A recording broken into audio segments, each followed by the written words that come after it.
Baik, terima kasih Nurlela. Assalamualaikum dan salam sejahtera. Kerajaan Negeri Sabah berharap penangguhan pembayaran balik 40% kutipan hasil dari negeri ini oleh Kerajaan Persekutuan hanya bersifat sementara. Ini kerana bayaran balik tuntutan itu merupakan hak Sabah seperti yang termaktub dalam Perjanjian Malaysia 1963. Walau bagaimanapun, melihat kepada kekangan kewangan yang dihadapi Kerajaan Persekutuan, Ketua Menteri Sabah Datuk Seri Panglima Haji Muhammad Syafiq Haji Abdal berkata, bayaran balik itu boleh dilakukan secara berperingkat. Kita berharap keadaan ini dapat kita tunaikan dalam masa, jangan lama sangat. Ya, kena kita tahu dan faham, kita juga mempunyai utang yang perlu dibayar. Datuk Syafiq bercakap kepada media selepas menyaksikan penyerahan cek replika bayaran dividen dan zakat daripada Perbadanan Pinjaman Sabah di Pusat Pentadbiran Negeri Sabah, Kota Kinabalu. Beliau mengulas kenyataan Menteri Keuangan Lim Guan Eng baru-baru ini berhubung penangguhan pembayaran balik tuntutan itu sehingga kedudukan keuangan negara kembali kukuh. Terdahulu dalam majlis sama, Datuk Syafiq menyaksikan Perbadanan Pinjaman Sabah SCC menyerahkan 7 juta ringgit dividen dan pembayaran faedah pinjaman berjumlah RM844,437.10 kepada kerajaan negeri. Penyerahan cek replika bayaran tersebut dilakukan Ketua Pegawai Eksekutif SCC, Datuk Vincent Pung kepada Setiausaha Tetap Kementerian Keuangan, Datuk Pangeran Hassanil Pangeran Muhammad Tahir. Turut menyaksikan acara pengerusi SCC, Datuk Ko Chio Ping alias John Ko. Majlis kemudiannya turut menyaksikan SCC menyerahkan zakat perniagaan berjumlah RM100,041.77 kepada Majlis Ugama Islam Sabah MUIS. Zakat perniagaan tersebut diserahkan Ahli Lembaga Pengarah SCC Zamani Haji Basri kepada pengerusi MUIS Datuk Seri Panglima Dr. Haji Hasbullah Haji Muhammad Taha. Terdahulu Datuk Ko berkata SCC telah mengenal pasti, mengkaji dan akan mempertimbang beberapa inisiatif untuk dilaksanakan dengan kerjasama pihak lain dalam industri keuangan untuk memperbaiki sistem perkhidmatannya kepada pelanggan. Selain itu, SCC juga melaksanakan tanggungjawab sosial korporat CSR dengan membelanjakan 36.7 juta ringgit untuk membiaya 182 projek amal dan program CSR lain. Antaranya menyediakan 42 asrama luar bandar dan kemudahan infrastruktur lain di sekolah-sekolah dalam negeri dan menyumbangkan peralatan perubatan ke kawasan luar bandar. Bilangan pesakit yang menjalani prosedur endoskopi di Hospital Queen Elizabeth HQE Kota Kinabalu terus mencatat peningkatan setiap tahun.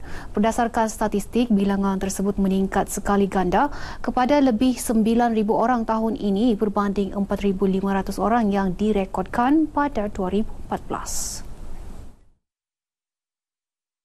Menurut Pengarah Jabatan Kesihatan Negeri Sabah, Datuk Dr. Christina Rundi, peningkatan pesakit yang menjalani prosedur endoskopi di HQE adalah berikutan keyakinan pesakit terhadap kepakaran para doktor untuk menjalankan prosedur tersebut di negeri ini dan tidak perlu keluar negara. Tambahnya, keyakinan itu juga hasil penganjuran bengkel-bengkel endoskopi sebelum ini. Jabatan Kesihatan Negeri Sabah kita menyokong program-program seperti ini, workshop yang hands-on, kerana kita seperti juga yang untuk program-program lain memerlukan ramai tenaga kerja kita ataupun doktor-doktor yang mahir di dalam membuat gastroskop ataupun endoskopi. Datuk Dr. Christina bercakap dalam sidang media sempena bengkel endoskopi kali kelima di HQE Kota Kinabalu. Bertemakan Back to Basic, bengkel anjuran HQE ini menghimpunkan pakar-pakar gastroenterologi dari dalam dan luar negara.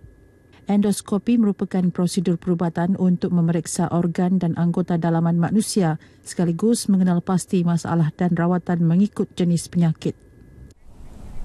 Radio Televisyen Malaysia RTM khususnya menerusi Sabah FM terus komited mempertingkat penerbitan rancangan agama untuk manfaat masyarakat. Usaha itu termasuk penganjuran Forum Anjung At-Taqwa. Menurut penolong pengurus Sabah FM, Rajali Haji Baba, penganjuran forum tersebut yang semakin mendapat sambutan dalam kalangan umat Islam di negeri ini merupakan antara pendekatan terbaik mendekatkan para penyampai Sabah FM dengan pendengar. Program turun ke Padang yang mana kita bertemu dengan antara lain membawa personaliti penceramah kita turun berjumpa dengan masyarakat dan bersama-sama dengan penyampai. Dan sekaligus kita juga memperkayakan rancangan-rancangan agama di Radio Sabah FM.